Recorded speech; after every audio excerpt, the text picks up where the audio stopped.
Hey everyone, I hope everyone's having a good evening, or rather a good Saturday. I know I haven't been on here in so long. I apologize for that. I've been really busy. What you're looking at right now is an X-Force comic book. It's like a crossover with Spider-Man and X-Force from like the 90s, I believe. It was drawn by Rob Liefeld. I wanted to discuss this because I like the X-Force comic book, but I think Spider Man's involvement was not really necessary, and we're gonna turn the pages. See, starts off with some. I don't have the first and second issues of X Force, but it starts off with them talking about. I guess the news media talking about Juggernaut, Black Tom Cassidy, and then you have CERN flying in, whose name is Teresa Cassidy, and stuff like that. And then you have Juggernaut and CERN flies in, tries to stop, tries to stop him and stuff, and then you have Juggernaut swatting her and stuff, and then you have CERN going back to it, and then you have Black Tom Cassidy, who's actually her uncle. For those of you who don't know, is CERN is actually the daughter of Banshee. You know, that's her Uncle Tom. So she gets blasted by Black Tom's bolts and stuff like that. And then as she's falling, she gets a call from Cable from the ship and everything else. It's saying that, amongst others, I got the X Force with me as well. We're here to do what the police and the Avenger types are unwilling to do, put into situate cold hard and mean. See? That's why people like X Force, because it was hardcore. Back in the 90s, things were basically hardcore. You see, and you have this guy Gideon and this guy, I think Sunspot, I think it is, and then you have Black Tom Cassidy and Juggernaut again and stuff. Then you have the rest of X Force and stuff. You have Warpath, Cable, CERN. You have Cannonball, and they're all talking and everything else. I think Cable's costume looks kind of pretty ridiculous. Oh, and you also have Shatterstar, but Cable's costume looks ridiculous. And then you have into the action. Well, Warpath jumps out the ship, and then he starts fighting the Juggernaut and everything else. Then the rest of X Force takes out the guards. It's pretty cool, but I think Cable's costume still looks ridiculous. They could have given him something better. And you have Black Tom Cassidy, you still have Gideon, and you have Sunspot. Okay, this is basically a X-Men game. Then you have Black Tom Cassidy blasting from his shillelagh, Gideon, and then he see this guy Roberto, whatever his name is, changed into Sunspot right here. Yeah, it is Sunspot. And he gets defeated by Black Tom Cassidy, and then Cable again blasts him. I don't know why they couldn't give him a better costume, and his weapon. Like, why does his weapon look like that? And there's Shatterstar again, everything. Then Black Tom Cassidy detonates the bomb. However, then you go back to the fight with Juggernaut and Warpath again. He's saying, "Not bad, kid. Reminds me of a few shots I took from the Armored Mutie. What's his name? Colossus. A couple years back. Yeah, because they actually did fight each other. And then you have the fight still going on, and everything else. And there's also racist things being said to Warpath as well, because he's Indian. And then you have Spider-Man flying in, which I really didn't see the whole point. See, right here, he doesn't know who Warpath is, but he's familiar with Juggernaut, because Amazing Spider-Man 229 to 230, they actually fought each other. and stuff like that. So he doesn't know who he really is and stuff like that. And he's checking on this hostage situation and stuff like that. So then part of the villain blows, and he's like, uh-oh, and then to be continued in Spider-Man number 16. So now, to the sideways issue, we go to, see, the cover is awesome. X-Force joins Spider-Man, Sabotage X-over Part 1, Mutants and Non-Mutants against the Unstoppable Juggernaut. Oh yeah, you have Sonic the Hedgehog right here. That was my game back in the day. When I first got Genesis, that was one of the first games I ever gotten. But here, I mean, in X-Force number 3, he swung in and he knew about the hostage situation. All of a sudden, he's coming in and he doesn't know anything about the hostage situation or whatever about the terrorism thing. So he's swinging in, and there's like a few bricks or whatever flying at him. And he's like, there's a lot of commotion. Like, he didn't know. Like, what?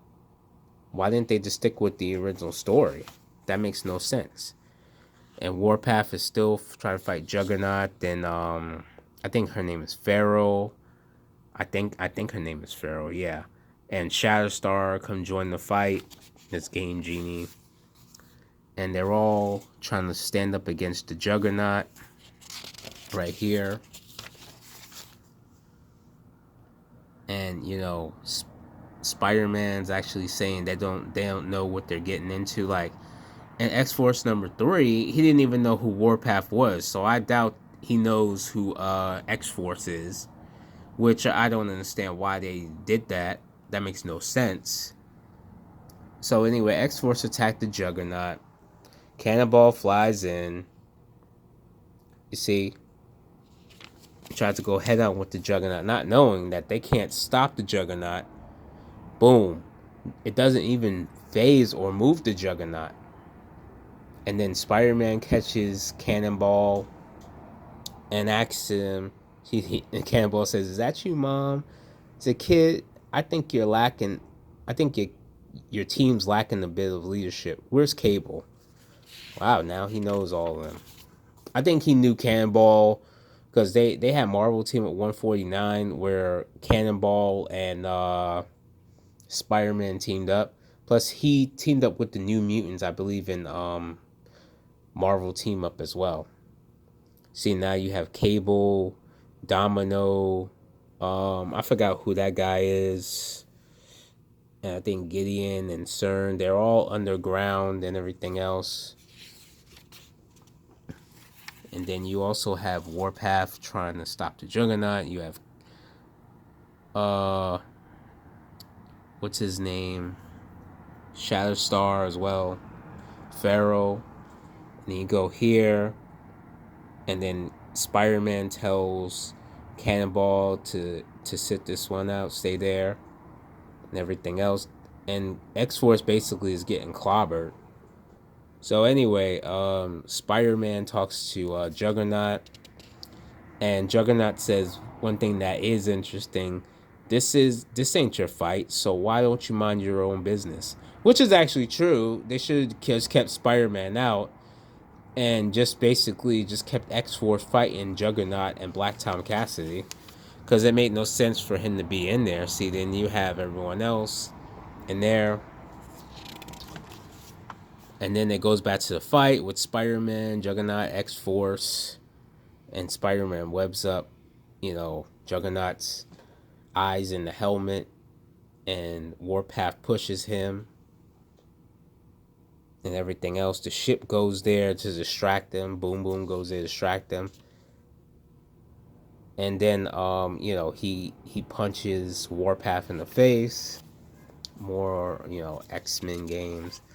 And then here's Cable and the rest of everyone else. And Spider-Man tries to tell the rest of X-Force that he can't be stopped, only slowed down. So Shatterstar actually pokes him right in the eye with his sword and everything, and that blinds Juggernaut. But Juggernaut has healing powers due to the Mystic Gem of Cinerak. you know, and everything else. Then he goes and rams the, I think, the World Trade Center. This was before 9/11, by the way. And then Juggernaut's laughing. Then he's laughing. And he's like, huh? And then that makes Spider-Man mad. And he tells him, X-Forces, I'm going to teach you how to run away. I'm running this party now. If you want to stop him, then I'll show you how to do it with pleasure. And all this other stuff. And then it says concludes in X-Force number 4. Okay. Now this right here is X-Force number 4. It has Spider-Man on the cover, which still I don't understand why Spider-Man is even in there. And Cable's costume still looks ridiculous. And his gun is way, way too long. Why did they do this? I mean, a lot of people have ranted about Rob Liefeld and stuff, his drawings and stuff like that. I kind of like his drawings, but some of the stuff is ridiculous. Like Spider-Man's weapon looks like he's swinging on a vine or something. And you see right here, Spider-Man's acting as the improv leader, and they're to try to fight the Juggernaut.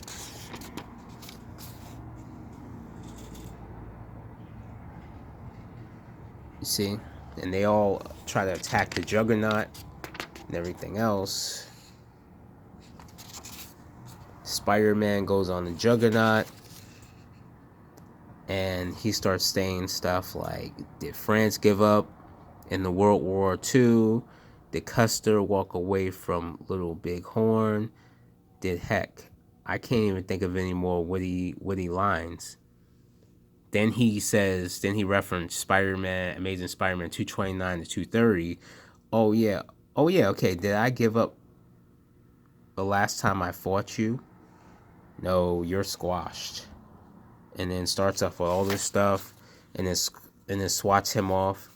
And by the way, that's the last time you see Spider-Man until the very end, and then they're fighting him.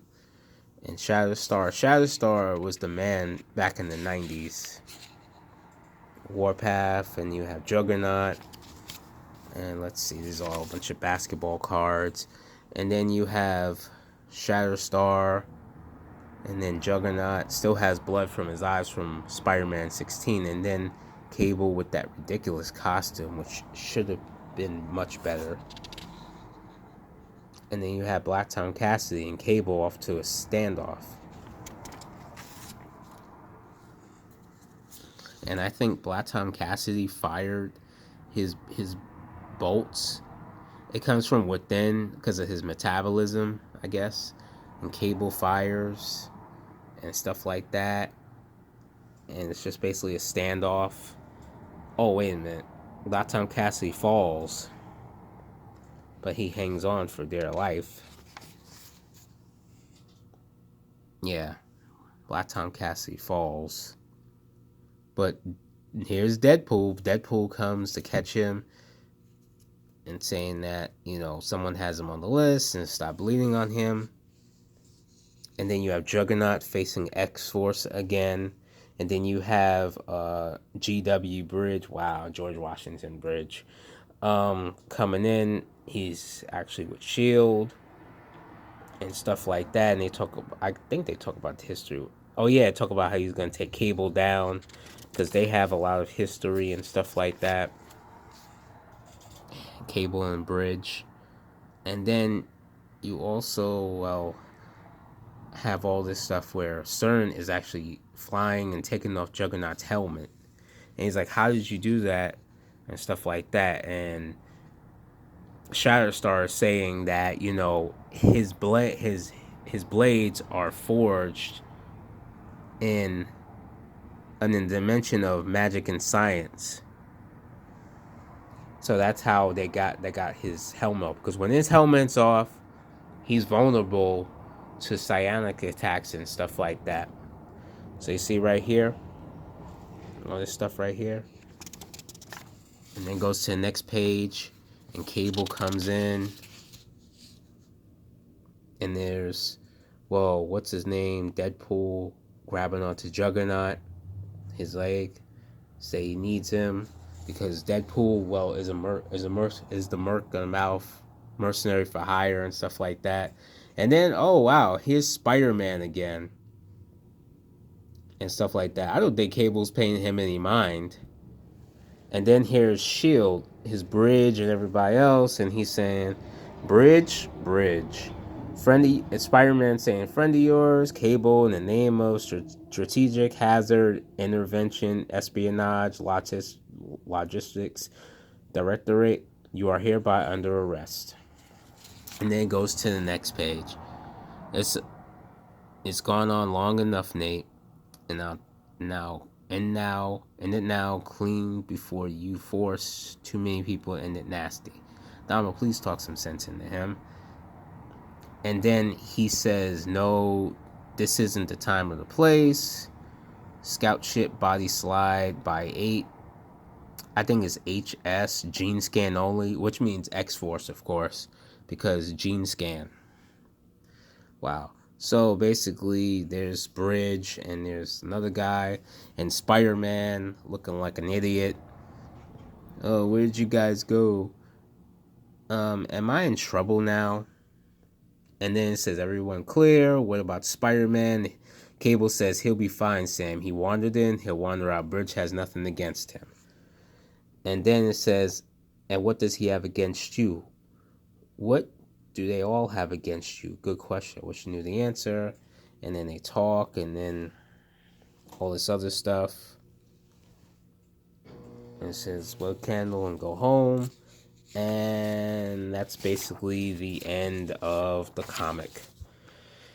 Which, all in hindsight, in my honest opinion, it made no sense to include Spider-Man in the comic book. I mean, if you look at X-Men number 8, X-Men Volume 2 number 8, they had a cameo appearance by Ghost Rider. Then it went to Ghost Rider number 26, where Ghost Rider... I mean, it was a crossover with X-Men and Ghost Rider. They even had a crossover with X-Men and Avengers for their anniversary thing. That was actually pretty good. But this right here was not good. It was not good. I mean, it was good, but the thing is that Spider-Man being in there was not good. X-Force comic was actually good. Things I hated was, well, I hated Cable's costume. Cable's gun was too long. Spider-Man, in these two comic books, Spider-Man's webbing was too long, and it looked like vines. You see right here, it actually looks like real webbing. It actually looks like real webbing. Right here, it looks like